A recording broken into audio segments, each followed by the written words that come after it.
라는 제목으로 말씀을 나누겠습니다. 특별히 성경에서 중보한다라는 말은 하나님과 사람의 사이를 화해하도록 중재한다라는 의미가 있습니다. 왜냐하면 하나님은 거룩하신 분인데 인간이 죄를 지으면서 그 거룩함이 깨어져 버렸어요. 그래서 하나님과 인간의 사이가 이 죄로 인해서 막혀버렸죠. 그런데 그 관계를 뭐라고 말하자면 하나님과 원수되었다라고 이야기를 해요. 하나님과 원수가 되어진 우리와 하나님과의 관계를 이 중보자가 다시 화해시키는 거죠. 특별히 관계도 화해시키는 것을 돕는 역할을 하는 것을 중보자 또 중보한다라고 이야기를 하죠. 지금 우리가 남유다 백성에 대한 이야기를 보고 있는데요. 남유다 백성의 불순종 그리고 죄도 굉장히 심각한 문제였습니다. 그러나 더 큰 문제는 뭐였냐면 그들을 그렇게 죄를 짓게 하고 더 나아가서 영적인 수만 가지의 문제들을 일으키면서 하나님 앞에 불순종하는 삶을 살게 하는 거짓 선지자들이 문제였습니다. 더 큰 문제였다는 거죠. 그들은 백성에게 기근과 전쟁이 결코 없을 거라고 당당하게 선언합니다. 하나님은 그들에게 기근과 칼이 있을 것이다. 그래서 기근과 칼에 죽지만 너희들을 장사 지낼 만한 사람이 없을 거다. 왜냐하면 모두에게 기근과 칼이 임해서 다 죽임을 당하기 때문에 죽은 사람을 장례에 지내줄 수 있는 사람이 없다는 겁니다. 여러분, 그런데 거짓 선지자들은 결코 그렇지 않다는 겁니다.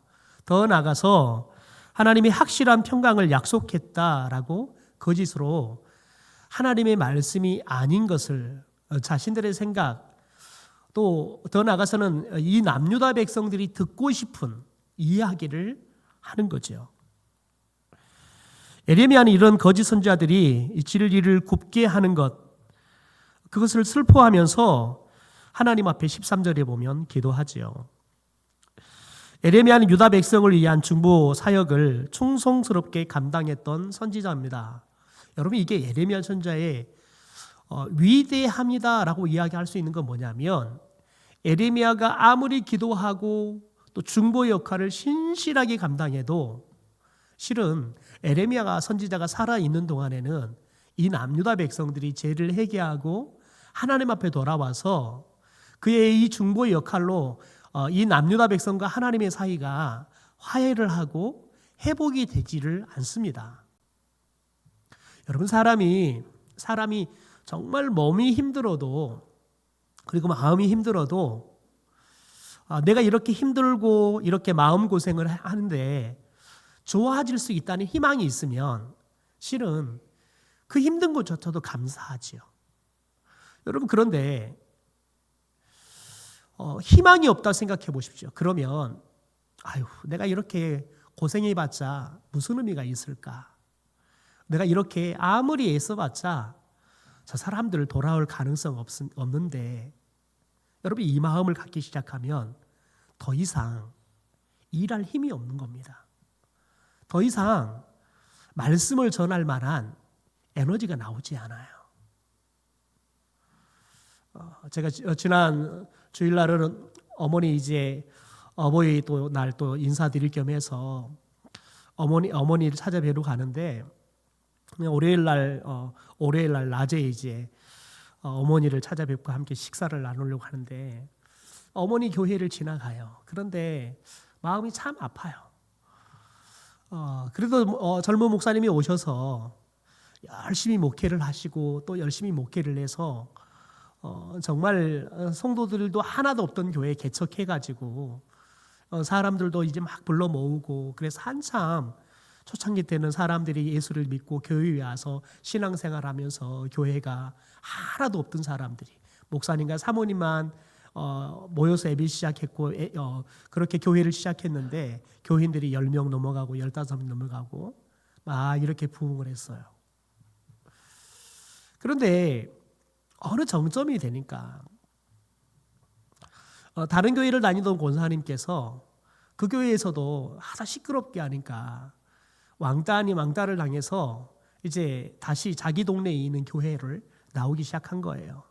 근데 이분이 오셔가지고 권사이면 권사답게 역할을 해주고 목사님을 잘 동역해주면 좋겠는데 사사건건 목사님의 이 목회에 대해서 시비 걸고 또 꼬투리 삼고 큰 소리 내고, 그러니까 동네에 덕이 되지를 않는 거예요. 그러니까 교회를 올 마음이 있는 사람도 그 권사 꼴 보기 싫어서 교회를 안 오는 거예요. 왜냐하면 교회에 왔다가는 괜히 그냥 볼송 살아온 모습들을 봐야 되니까요. 괜히 그 권사가 엮여가지고 별별 소리 다 들어가면서 마음 상할 그런 일을 안 만나려고 목사님이 그렇게 지극정성을 다해서 복음 전하고 그렇게 섬기면서 나도 교회 좀 가야겠다 생각했던 사람들이 교회를 오지 않는 거예요. 그러니까 교회의 부흥이 탁 꺾여요. 그리고는 이제 나이가 한 살 이렇게 드셔가니까 어르신들은 요양으로 가고 요양병원 가고 그러다가 결국은 이제 동네 앞산에 무덤으로 들어가시고, 그러니까 교회 안에 머물러 있던 사람들은 요양병원으로 간다든지 아니면 앞산에 무덤으로 들어가는 거예요. 그러니까 교회가 조금씩 쇠퇴하는 거죠. 아마 지금은 어머니 이야기 들으면 한 손가락도 성도가 남지 않은 것 같아요. 그러니까 성도들이 헌금하는 거 가지고는 교회를 전기세도 못 내는 거예요. 그러니까 사모님도 목사님도 일자리를 얻어서, 목사님은 저녁에 야간 경비를 서고 사모님은 오전에 가서 낮에 가서는 박물관에 안내 일을 하고, 그러면서 이제 자비량으로 목회를 하고 계시는 거예요. 목사님이 참 깔끔하신 분이고 손재주가 참 좋으셔서 교회를 그렇게 지극정성을 다해서 잘 가꾸셨어요. 그런데 이번에 내려가면서 보니까 교회가 지붕은 페인트가 다 벗겨지고 녹이 쓸어가고 있고 그러는데 그 깔끔하던 목사님이 손을 못 대시는 거예요. 야, 우리 목사님이 지치셨구나 라는 생각이 들어요. 목사님이 지치셨구나. 그럼에도 불구하고 도시교회에서 목사님을 청빙하려고 부르지만 하나님께서 저에게 이 교회를 맡겨주셨기 때문에 저는 이 교회를 떠날 수 없습니다. 그러면서 묵묵하게 목회를 해가고 계신다는 거예요. 여러분, 그런데 그런 생각이 드는 거예요. 목사님이 얼마나 힘드셨을까? 이런 목사님이 또 그냥 또 부르는 교회 있으니까 거기 가서 목회하면 그래도 다시 한번 또 으쌰 해볼 만 하잖아요. 그러면 목회에 에너지가 생기는 거죠. 그런데 여기 있어도 목회에 다시 에너지를 가지고 에너지가 생겨서 목회를 또 잘할 수 있을까? 희망이 없는 거예요. 그런데 하나님이 가라 말씀하지 않으니까 여전히 여기 남아서 목회를 한다는 것, 여러분 어떻게 보면 죽지 못해서 사는 것과 같은 거예요. 그래도 목사님께서 몇 되지 않는 어르신들을 때마다 이렇게 모시고 관광도 다니시고 또 맛있는 것도 사 드시고 하는 거예요. 여러분, 그런데 그런 생각이 드는 거예요. 야, 우리 목사님은 누가 밥 사주지? 우리 목사님은 누가 밥 사주지?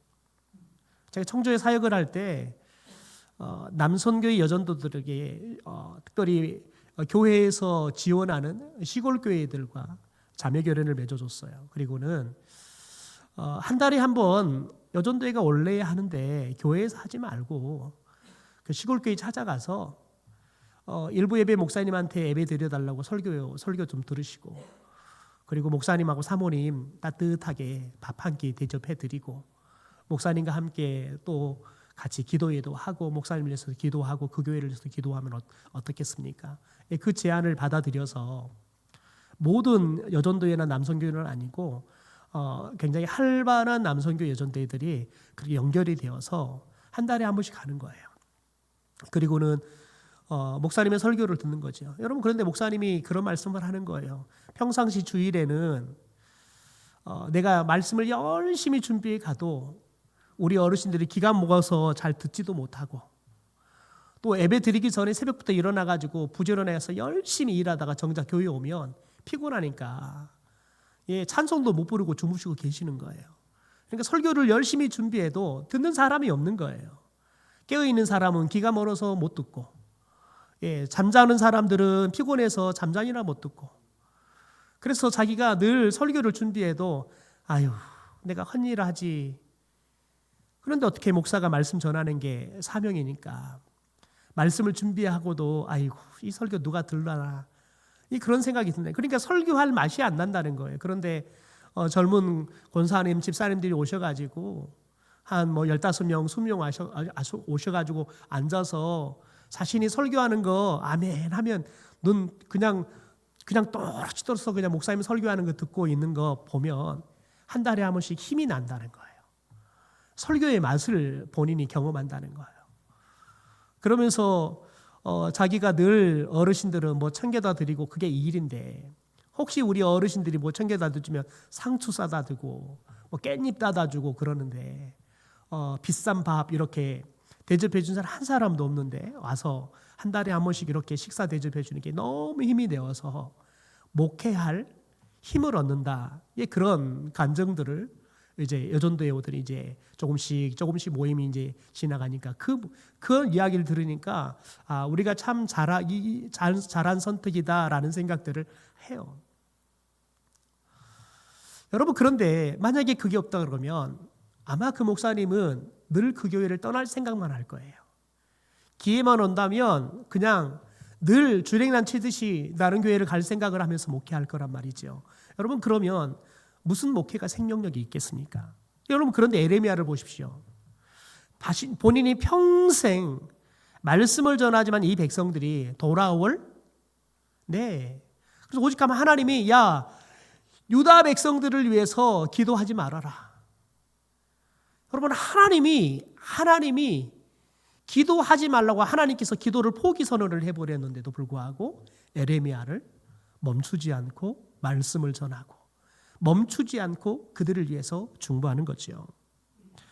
여러분, 그래서 에레미야 선지자의 위대함이 바로 거기에 있는 겁니다. 100이면 100이 다 포기해버릴 말씀 사역을 멈추지 않았어요. 중보기도 사역을 멈추지 않았다고 해요. 그래서 자신의 민족을 위해서 하나님이 자신의 민족에게 내려진 심판의 메시지를 듣지만 여러분, 얼마나 마음이 아파요. 우리 민족이 하나님께 심판받아서 멸망한다. 여러분, 이걸 알았을 때 얼마나 마음이 아파요. 그러니까 밤낮으로 눈물을 흘리면서 멸망할 자신의 민족의 이 남유다 백성들을 위해서 하나님 앞에 탄원하면서 심판을 멈춰달라고 중보 기도를 드리고 있는 거지요. 여러분, 오늘 말씀에 보면 에레미야 선지자는 유다 백성에게 거짓 선지자들의 만행을 고발을 합니다. 너희들이 그게 진짜 하나님의 말씀이다고 듣고 있는 것이 진짜 하나님의 말씀이 아니라 그건 거짓이다. 거짓 선지자들이 너희들을 현혹시키려고 하는 거짓 메시지다라고 그들의 만행에 대해서 고발하는 겁니다. 그리고 멸망시킬 하나님의 계획에 대해서 유다 백성들에게 전합니다. 여러분, 생각해 보십시오. 하나님께서 유다 백성들을 왜 멸망시키려고 할까요? 여러분, 하나님이 우리 민수기를 보고 있는데요. 민수기 말씀 가운데 하나님께서 굉장히 아픈 결정을 내리십니다. 출애굽했던 1세대들을 하나님께서 가나안 땅에 데리고 들어가지 않겠다는 거예요. 왜냐하면 그들이 하나님 앞에 불신을 보였거든요. 그래서 하나님이 세워주신 모세와 아론에 대해서 원망하고 불평하고 심지어 돌을 들어서 죽이려고 했거든요. 그런데 그게 모세와 아론을 향한 불신과 원망과 불평이 아니라 하나님을 향한 불신이고 하나님을 향한 원망이고 하나님을 향한 여러분 불평이라고 하나님은 그렇게 본 것이죠. 그래서 하나님께서는 그들을 다 가나안 땅에서 죽이고 이제 출애굽을 할 때 20세 이하의 사람들과 광야에서 태어난 사람들만, 그리고 출애굽 1세대 중에서는 여호수아와 갈렙만, 하나님 앞에 믿음을 보였던 이 여호수아와 갈렙만 가나안 땅에 데리고 들어가겠다. 그래서 38년 동안 그들을 뺑뺑뺑 돌립니다. 왜요? 하나님의 선포하신 출애굽 1세대들을 향한 심판의 말씀이 이루어질 때까지 뺑뺑뺑 돌리는 거예요. 여러분, 그래서 그제의 말씀이나요? 보면 여러분 모세의 누이였던 여러분 미리암이 죽어요. 그게 이제 출애굽 마지막인 38년의 이야기예요. 가나안 땅에 들어가기 전에 다시 말해서 이스라엘의 여성을 대표하는 미리암이 죽는다고요. 그리고 결국은 남자를 1세대 남자를 상징하는 모세는 여러분 결국 르보산에서 죽죠. 여러분 하나님은 왜 이렇게 출애굽 1세대를 죽일까요? 이들을 가나안 땅에 들어가는 꼴을 보기 싫어서요? 아니에요. 여러분 이들이 하나님 앞에 아무리 가르치고 아무리 말씀해도 이들이 하나님 앞에 불신을 보인단 말이죠. 그래서 하나님이 이들에게 기회를 주고 또 기회를 주지만 여러분 그들이 돌이키지 않아요. 그게 이미 입에 붙어버린 습관이 돼버렸어요. 하나님의 말씀을 들어도 변화시킬 여러분 기미가 보이지 않아요. 여러분 저와 여러분이 오늘 우리가 어떤 모습으로 사는 것보다 더 중요한 건 뭐냐면 우리가 하나님의 말씀을 들으면서 우리의 믿음이 하나님이 원하시는 믿음으로 변화돼야 돼요. 우리의 언어가 믿음의 언어로 변화돼야 한다고요. 여전히 저와 여러분이 불신의 언어를 가지고 있다 그러면 하나님은 우리에게 약속하신 가나안 땅을 보여주지 않으실 거예요. 여러분 그래서 저와 여러분이 늘 하나님 앞에서 우리의 믿음을 돌아봐야 돼요. 여러분 그런데 하나님께서 이 출애굽 1세대들을 왜 죽였느냐? 왜냐하면 이들의 죽음을 통해서 출애굽 2세대들이 불신을 하면 그리고 불신앙의 믿음을 언어를 가지고 살아가면 삶을 가지고 살아가면 하나님께서는 가나안 땅이라는 축복을 주지 않구나라는 것들을 배우는 거예요. 하나님의 말씀으로 하나님께서 말씀으로 가르치고 또 가르쳐도 변하지 않잖아요. 그러면 하나님은 최후의 통첩이 뭐냐면 심판을 통해서 남아있는 사람들을 제대로 가르쳐서 이들을 가나안 1세대가 되게 하시려고 하는 거죠. 여러분 저와 여러분이 출애굽 1세대이지만 가나안 1세대도 될 수 있는 믿음을 가진 사람들이 되기를 주님의 이름으로 축원합니다. 여러분 그래서 저와 여러분이 끊임없이 하나님 앞에서 혹시 내가 불신의 믿음을 갖고 있지는 않는지 돌아봐야 돼요. 제가 청주에 사역을 할 때 제가 사역하는 교회 출신 목사님께서 청주에서 꽤 큰 교회를 하셨습니다. 그런데 목사님께서 은퇴 전에 굉장히 어려운 결단을 내렸어요. 한 연수원, 청주의 시내 안에 있는 신도시 안에 있는 연수원을 인수를 했어요. 교회가. 그런데 교인이 많지는 않았어요. 그래서 엄청난 빚을 지면서 인수를 했어요. 그러다 보니까 그 목사님이 목회하는 동안에 재정적인 어려움 때문에 늘 어렵다라는 이야기를 그 목사님의 아버님이 제가 섬기는 교회에 원로 장로님이셨는데 늘 신방을 가면 목사님 저희 아들이 목회하는 교회를 위해서 기도해 주십시오. 재정적으로 늘 어렵습니다. 그렇게 부탁을 하시더라고요.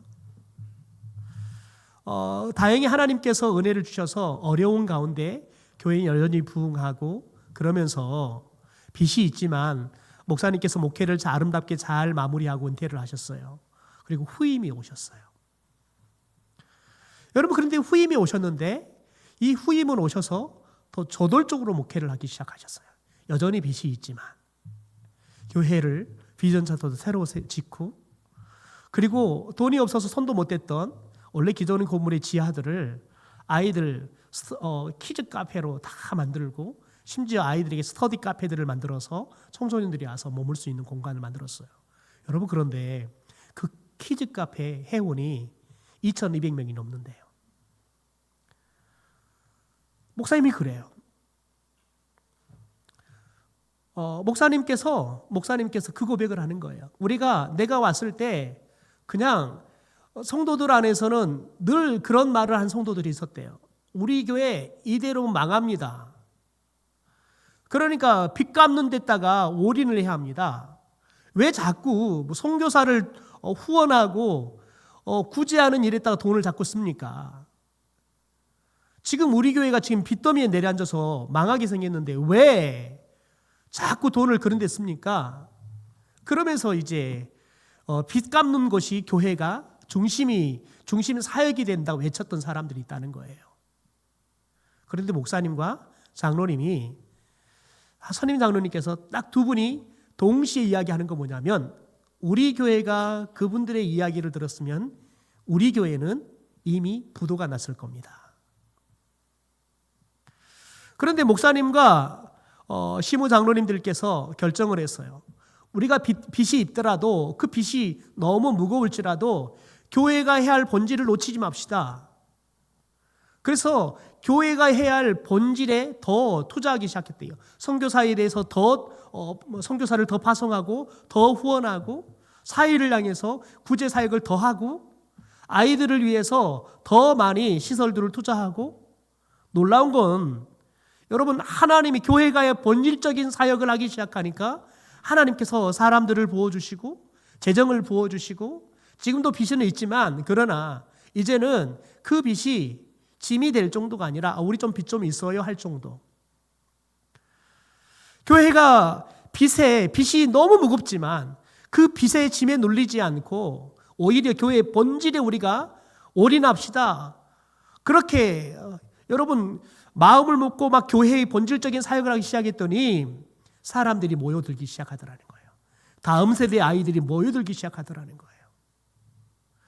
여러분 그러니까 그걸 경험하고 나니까 뭐라고 말하냐면 현실적인 이야기를 하는 사람들의 이야기를 들었으면 우리 교회는 이미 망해버리고 이 건물에서 쫓겨났을 거라는 거예요. 그런데 우리가 교회의 본질 사역을 선택하고 믿음으로 하나님이 우리가 교회의 본질적인 사역에 올인하면 하나님이 책임져 줄 거라는 그 믿음으로 사역하기 시작하니까 하나님께서 사람도 재정도 채워주시더라는 거예요. 여러분, 저와 여러분이 끊임없이 고민해야 할 게 있습니다.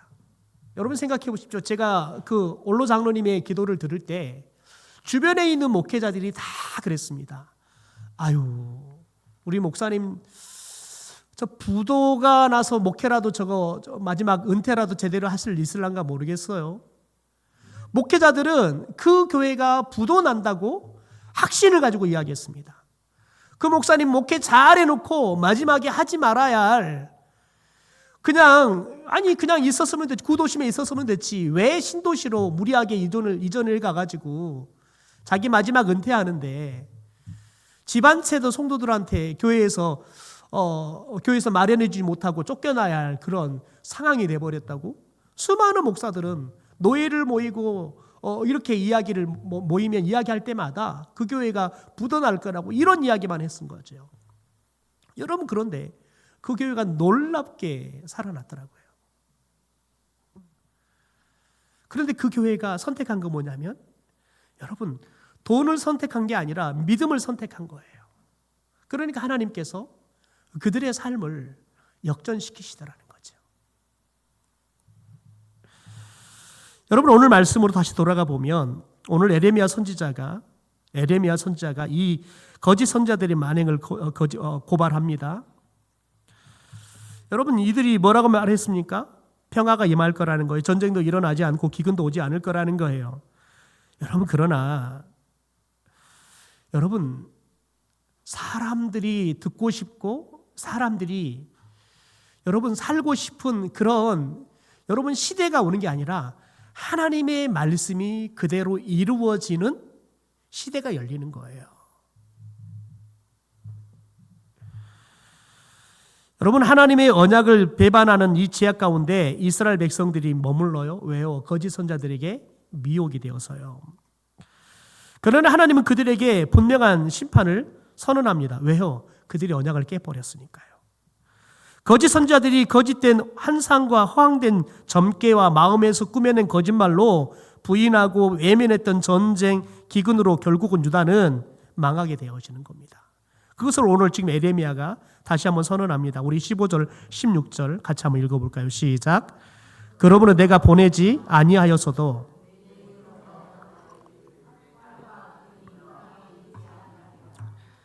선지자들에 대하여 여호와께서 이와 같이 말씀하셨노라. 그 선지자들은 칼과 기근에 멸망할 것이요 그들의 예언을 받은 백성은 기근과 칼로 말미암아 예루살렘 거리에 던짐을 당할 것인즉 그들을 장사할 자가 없을 것이요 그들의 아내와 아들과 딸이 그렇게 되리니 이는 내가 그들의 악을 그 위에 부음이니라. 여러분 보십시오. 예레미야가 그들에게 뭘 전합니까? 그들이 듣고 싶은 거요? 아닙니다. 그들이 망할 거라는 거예요. 멸망할 거라는 걸 전한 거예요. 여러분 이것을 누가 듣고 싶겠습니까? 그런데 예레미야는 여러분 이 메시지를 전하고 그들이 그것을 듣고 받아들일 때만 살아날 수 있어요. 그러니까 예레미야는 듣든지 아니 듣든지 그들에게 하나님의 말씀을 전해주는 거예요. 왜요? 그러다 그들이 그 말씀 잡으면 살 수 있으니까요. 여러분 하나님은 아무도 안 살아날 거다. 다 죽을 거다. 그러니까 그들을 위해서는 기도도 하지 말아라. 여러분 그렇게 하나님이 말씀하지만 에레미야는 마지막까지 포기하지 않아요. 그래서 그들에게 말씀을 전하는 거예요. 여러분 생각해 보십시오. 우리가 복음을 전하는 일들을 열심히 3월부터 했잖아요. 지금 몇 년째 하고 있잖아요. 여러분 그런데 전통교회나 우리처럼 이렇게 너무너무 오랫동안 2대, 3대 같이 살았던 이런 시골 마을에서 복음을 전한다는 건 굉장히 어려워요. 왜냐하면 이미 우리는 복음을 전하기 전에 저 사람은 예수 안 믿을 사람.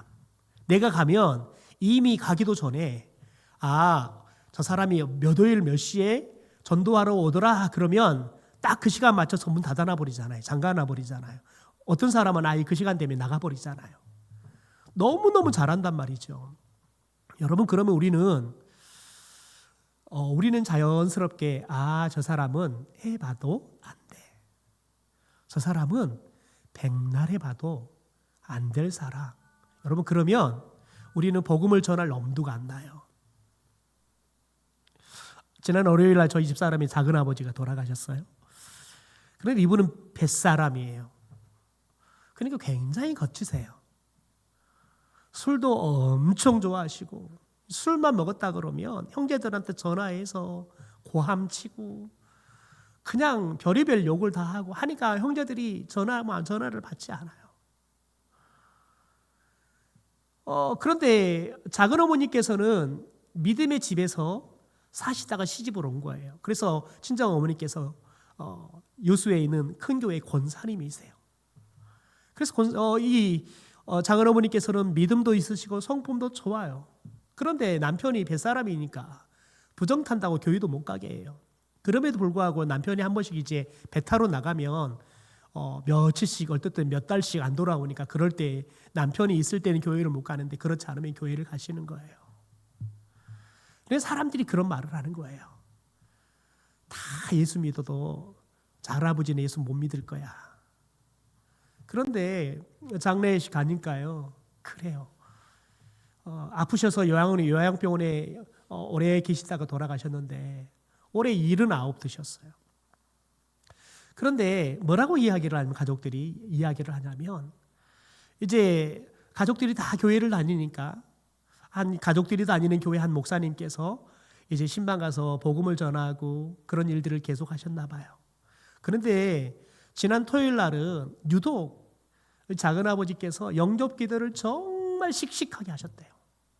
얼마나 확신 있게 영접 기도를 했는지 그래서 목사님이 다음 주에는 병상 세례를 베풉시다. 이제 그렇게 말씀을 하셨는데 월요일 날 돌아가신 거예요.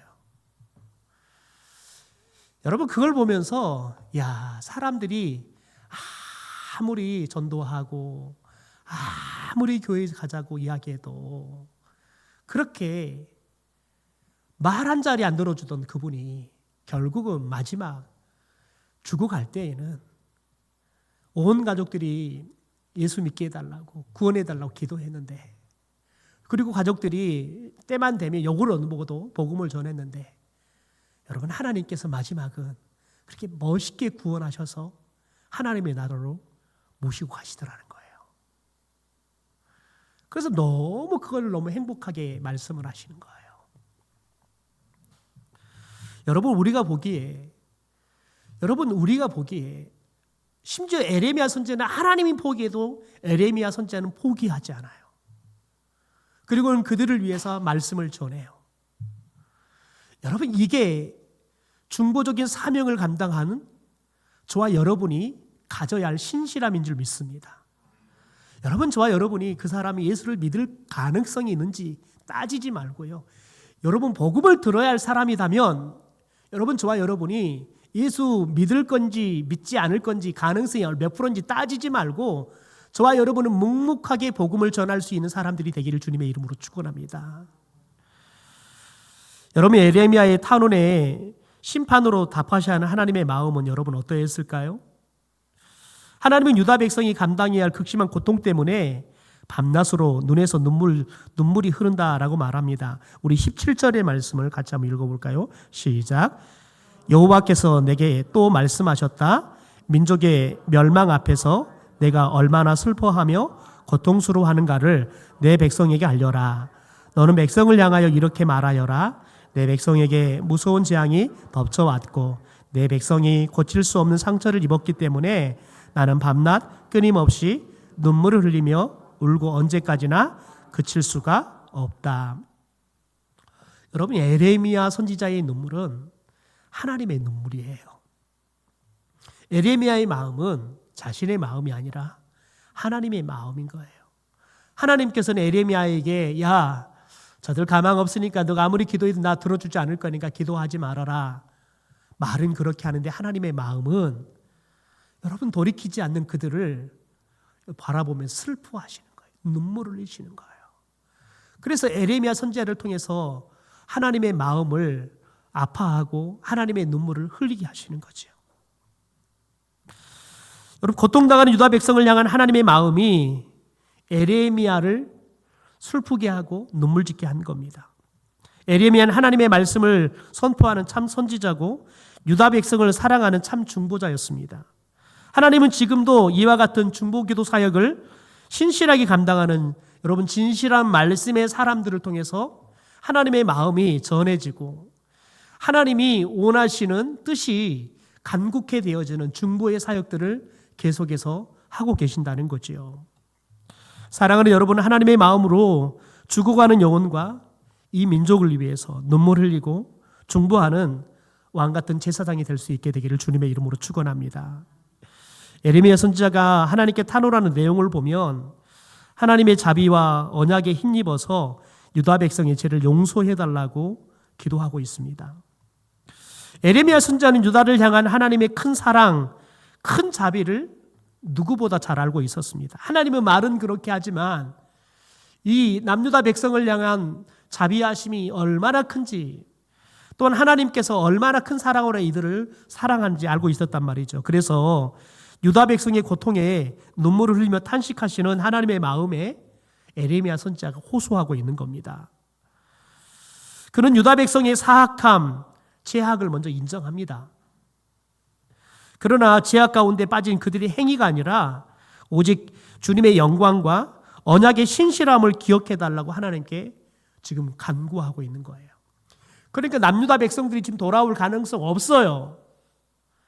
그런데 지금 에레미야는 무엇을 의지해서 기도하고 있냐면 하나님께서 이 남유다 백성들을 통해서 드러낼 주님의 영광들 그리고 이들에게 하셨던 언약들 하나님 그 언약을 기억하셔서라도 지금 이 남유다 백성들을 좀 용서해 주고 살려 주십시오라고 기도하고 있는 거예요. 에레미야 선지자는 이스라엘의 역사를 돌아보면서 하나님이 언약에 신실하기 때문에 이스라엘 조상이 지은 모든 죄에도 불구하고 그들을 돌보셨음을 여러분 과거의 역사 이야기를 통해서 확신해요. 그래서 그는 하나님이 이스라엘과 맺은 언약을 기억하시도록 기도하면서 그 언약 관계를 깨뜨리지 않도록 하나님 앞에 탄원하고 있는 거예요. 이 남유다 백성들이 그 언약을 깨뜨렸지만 하나님만큼은 그 언약을 깨뜨리지 마시고 그 언약을 생각해서라도 이들을 좀 살려달라고 기도하고 있는 거예요. 여러분, 사람은 오늘 믿음이 좋다가도 당장 내일이면 마치 믿음 없는 사람처럼 살아갈 수 있습니다. 그러나 하나님은 신실하신 분이십니다. 하나님은 사랑도 신실하시고요. 여러분, 하나님은 용서도 신실하신 분이세요. 하나님은 특별히 언약, 약속하신 말씀을 신실하게 지키시는 하나님이시라고요. 여러분, 그래서 저와 여러분이 우리가 기도하고 있는 예비 신자들, 우리가 기도하고 있는 우리 사랑방에 장기 결석하고 있는 사람들, 우리 가족 가운데 오랫동안 낙담하고 교회 안 나오는 사람들, 아무리 이야기해도 들을 것 같지 않고 아무리 이야기해도 여러분 까딱하지 않는 여러분 그들의 모습을 보고 기도하지 말고요. 그들을 하나님이 어떻게 사랑하는지, 여러분 그 하나님의 사랑이 어떤 사랑인지, 하나님이 그들을 용서하기를 원하시는데 하나님의 용서는 어떤 용서인지, 하나님이 그들에게 어떤 약속의 말씀을 하시는지, 여러분 그걸 성경 속에서 보고 그걸 붙잡고 기도하는 거예요. 왜요? 하나님이 여러분 그분이 약속했던 말씀을 기억하고 은혜를 베풀면 돌아오지 않을 사람도 돌아오게 될 줄 믿습니다. 왜냐하면 여러분, 저와 여러분은 우리가 돌아올 수 있는 환경을 준다 그래서 돌아온 게 아닙니다. 하나님의 은혜가 임해야지만, 그 은혜가 깨달아져야지만 돌아오는 거예요. 여러분, 그러므로 하나님은 사람과 하나님의 사이에 화해를 위해서 끊임없이 시대마다 중보자들을 세워오셨습니다. 에레미야 선지자는 참된 선지자고 중보자로서 남유다 백성의 참혹한 상황을 하나님 앞에 아뢰입니다. 그리고 그들의 죄를 품고 회개 기도를 대신 드리죠. 여러분, 우리에게는 참된 중보자가 되시는 예수 그리스도가 계십니다. 여러분, 그분은 지금도 하나님 우편에 앉아서 구원받아야 할 불신자들을 위해서도 기도하고 계신 줄 믿습니다. 구원받은, 그래서 왕같은 제사장으로 중보 역할을 감당해야 하는 저와 여러분을 위해서도 그분은 졸지도 않고 주무시지도 않고 지금 기도하고 계신 줄 믿습니다. 저와 여러분이 예수님이 했던 일을 할 수 있고 예수님보다 더 큰 일을 할 수 있는 이유가 바로 거기에 있습니다. 예수님께서 우리를 위해서 지금도 중보 기도하고 계시기 때문에 그렇습니다. 예수님의 중보 기도를 누가 들으십니까? 하나님께서 들어주십니다.